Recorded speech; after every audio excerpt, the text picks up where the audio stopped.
Well, my project for passive range of motion is going to be with my client, Mr. Davenport.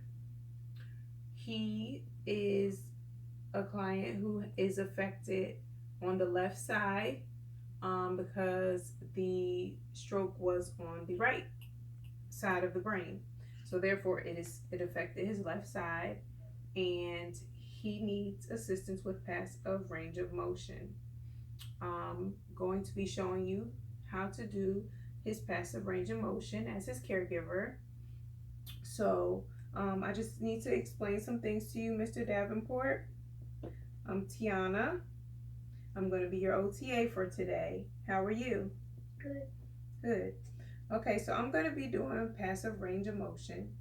And what that is I'm going to be helping you to move your muscles and just get your muscles, you know, some exercise because whenever your muscles have not been used for a certain amount of time, um, they can reduce in strength. You can have um, a decrease in your strength in your muscles. So to keep that from happening, what we want to do is make sure that we keep your muscles moving and we keep everything stretched properly. So that's what range of motion is. And that's if you were able to do it on your own, you would perform the same things that I'm going to do with you today. Because we're doing passive range of motion, that is when I, as your OTA, does the range of motion exercises for you. So, in order for me to do that, what I need you to do is when I'm moving through the different exercises, I need for you to make sure that you are letting me do the work. Okay? I need you to stay very still and very limp. And don't try to help me do your exercises. What I will do is, and what you need to do when you're providing these passive range of motion exercises for Mr. Davenport is to stop whenever you feel resistance or whenever he expresses that it's uncomfortable or painful. At those times, that's when you would stop. Um, I'll go ahead and tell you that whenever you are supporting the shoulder and you're doing any shoulder exercises, you may feel popping, and that's okay. But if he expresses any discomfort, then you need to stop. But if you feel popping in his shoulder, that's normal. That's fine. You can continue, so long as it's not uncomfortable. Um, Again, I am your OTA for today. Do you know what an OTA does? Let me go ahead and help you out. So, what my job will be is to help to get you back to a level of function where you are able to do the things that you would normally do in your life daily independently. I want you to be able to do the tasks that you like to do and need to do in your daily functions, but I want you to be able to do them independently. So I'm going to help you to either gain skills or regain skills that you've had in the past. So is that okay if we go ahead and do your passive range of motion exercises? Okay, great. So I'm gonna pull up a stool next to you so I can kind of be at your height. So again, if you feel any type of pain or discomfort, I just want you to let me know, okay? And then I'll stop, okay? All right. So remember to just be limp and let me do everything. This table is a little loose and wobbly. Okay, so we're gonna do shoulder abduction. So I'm gonna support your shoulder.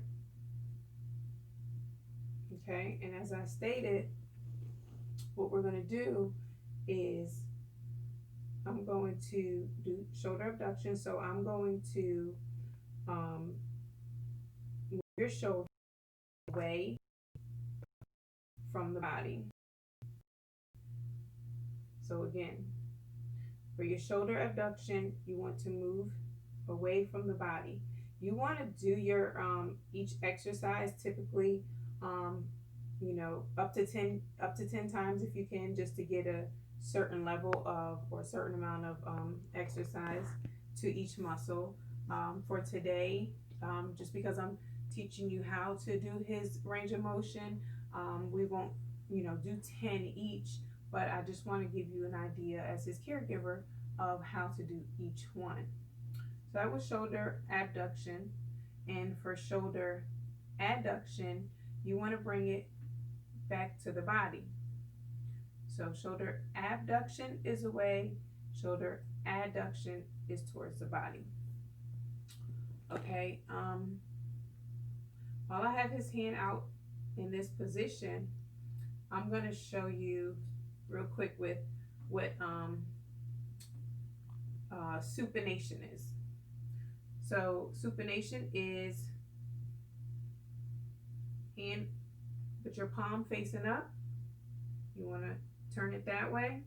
And then you want to do pronation, which is basically just turning the hand facing down. So again, supination, you want to turn it up. Pronation, you want to turn the hand back down. And you always want to be providing support to the individual. And again, just assessing the whole time you're going through your passive range of motion. You want to be assessing, the individual. You want to be assessing Mr. Davenport for any discomfort or any pain.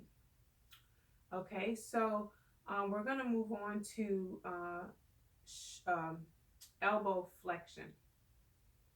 So with elbow flexion, I'm going to still support him. And we're just going to bring the elbow back like we're making a muscle. And for elbow extension, we're going to go back, extend the elbow. Flexion, extension. Flexion, extension. Okay? Now, hold on one second. I'm just going to make a little bit of space for us until we need the table. I'm going to move it for a few minutes. Is that okay?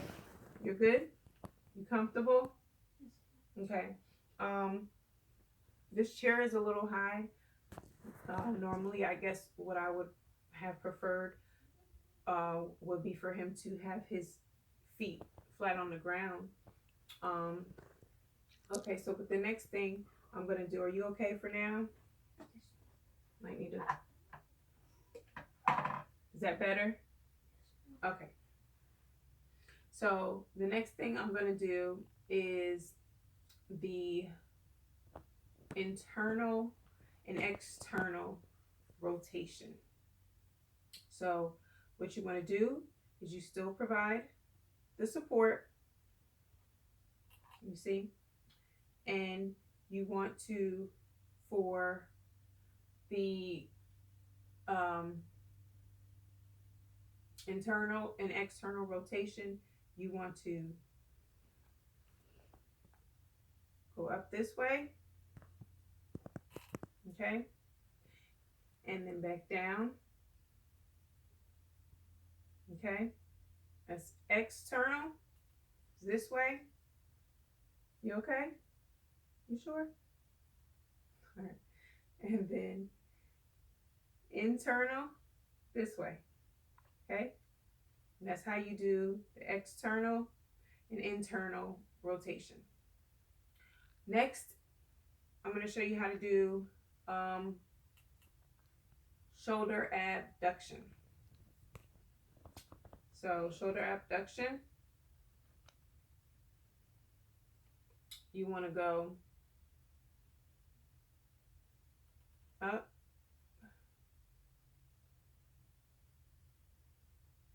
Sorry, shoulder abduction. Sorry, I'm getting confused. Shoulder abduction. Yeah, you want to bring your arm up. And adduction, you want to bring it back down to waist level. Again, you want to bring it up. And then you want to bring it back down to waist level. Okay? And then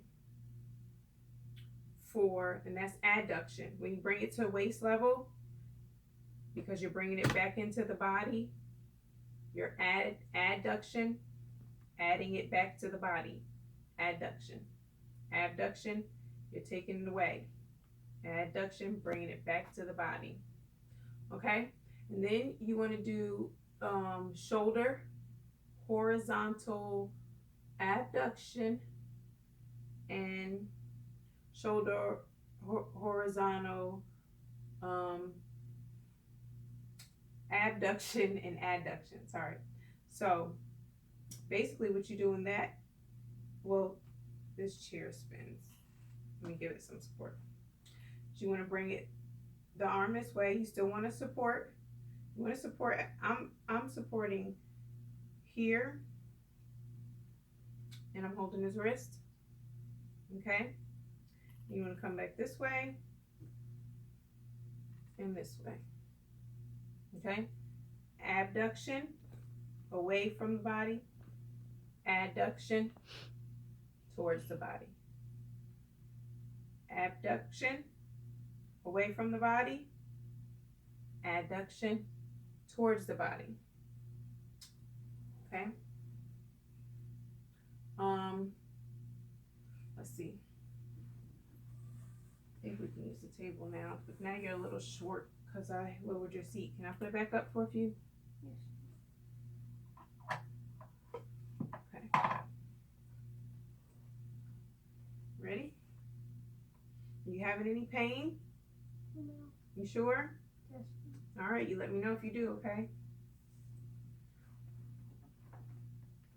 Good? Yes. All right. So now we want to do, I'm going to turn this table because it's probably going to be a little easier for you. Here, let's watch your leg.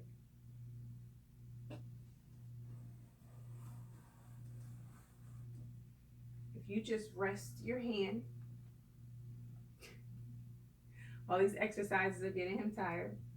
Okay, so we want to now do exercises for your wrist. So this is how you would do his exercises for his wrist. You want to provide support. So this is why I have the table, because it provides more support for him. You still want to, use your hands for support.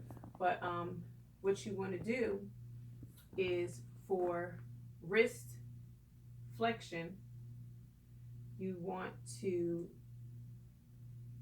just kind of bend his wrist down that way. You don't need the table. You could do it this way and just hold the hand. And for wrist extension, you want to come back this way. So, wrist flexion,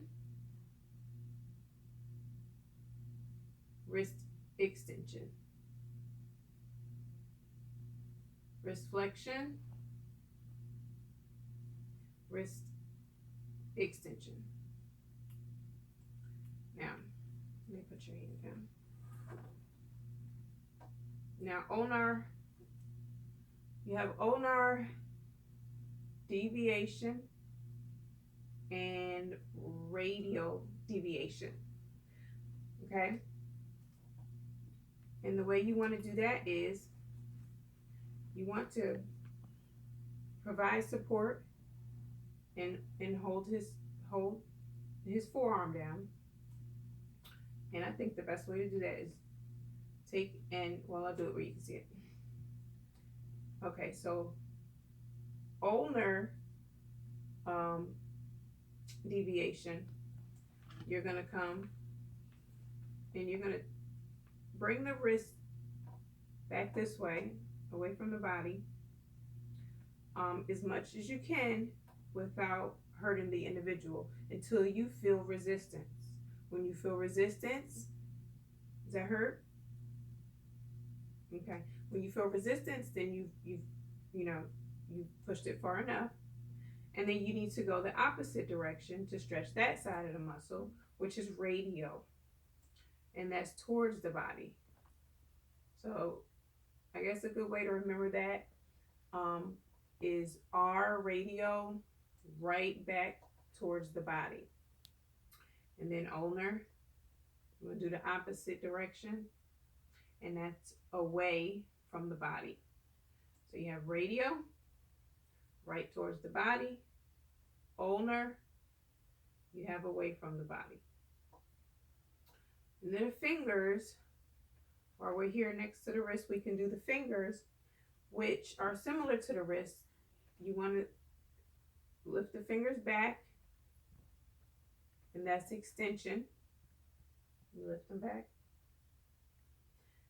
And then you want to take them and bend them, and that's flexion. So you can also do it like this. Bring your fingers back. That's extension because you're extending that muscle. And then you have flexion. Okay? You're flexing that muscle. All right, and then there's also some thumb muscles. You will hold when you work with the thumb muscle, you want to hold the metacarpal joint. Okay, so you want to hold that joint, and then you want to flex the thumb. Holding that metacarpal joint, it provides support here, and it blocks. Okay, so you want to hold that area, and then you want to extend the thumb. You want to flex. You want to extend the thumb. You want to flex. Then you have oppositional abduction, which is away from the body. You want to pull the thumb this way. And then you have oppositional adduction. You want to come back towards the body. Again, adduction is coming back. You're adding back towards the body, going back towards the body. Oppositional abduction, taken away. You're going back away from the body. Okay? And again, with everything else, just like everything else, you want to push until you feel resistance. When you feel resistance, you need to stop. Okay? So that is the exercises for passive range of motion for the shoulder and for the elbows, the wrist, your fingers, and your thumb. Do you have any questions, Mr. Davenport? No. Okay. Well, if you or your caregiver ever have any questions, you guys feel free to give me a call, and I'll be glad to come back and help you guys work through your passive range of motion exercises, because that is what occupational therapy is for, getting you back to a level of functioning where you are able to use your muscles and your joints. And we educate your caregivers and we educate you. So if you ever have any questions, again, just give us a call. Thanks so much for letting me come and work with you today. And if you or your caregiver doesn't have any more questions, then that is it. And thank you.